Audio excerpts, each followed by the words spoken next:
Start with Sir Andy Murray, and with 1 week to go until Wimbledon, he has revealed he has a date in mind of when he'll retire. He won't share the date, but insists he wants to leave on his own terms. And while he has no intention of this being his last Wimbledon, he admits there can be no guarantees. It feels like, the end of a really special era for tennis. Do you think this could be your last Wimbledon? Could it be?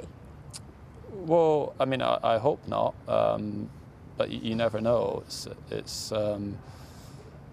It's why the athletes need to make the most of it whilst they're still able to, because if I was to have another big injury or something happened with the metal hit, that would be me finished, and I wouldn't try to come back from another operation or a major surgery again. So I want to keep playing a bit longer.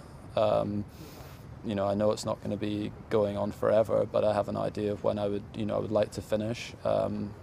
And it's not this year's Wimbledon. Can you tell us when it is? No, because I don't know exactly which tournament it would be, or where it would be. I just have an idea of how much longer I would like to play for, and I don't want to put myself in a position like before I had the operation, where I want to finish on my own terms. I want to finish on the court whilst I still feel I can do myself justice and I'm playing at a really high level, and I definitely feel I can do that for a couple more years. So you wouldn't announce a farewell tour?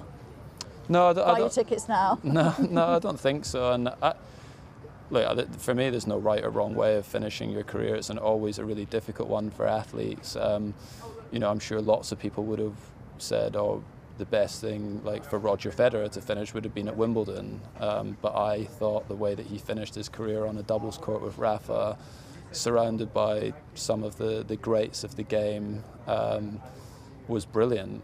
And that wasn't what anyone would have expected his last match to be. And I'm sure he loved the way that his career ended, and the way that Rafa wants to go about it, that's up to him. And Serena finished at the US Open going on a great run, and all of those sorts of things. So there is no one way of doing it. You just whatever's right for the individual.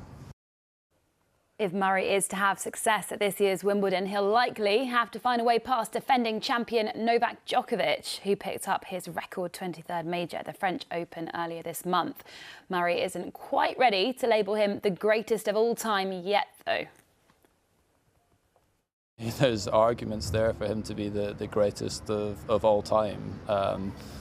The thing that for me has been really special about those three guys is that on their surfaces, that's Rafa on the clay. I mean, I don't think anyone can doubt he's the best clay court player of all time. For me, Novak is clearly the best hard court player of all time, and then grass is kind of still to be decided between probably him and Roger. And but yeah, what all those guys have achieved is amazing.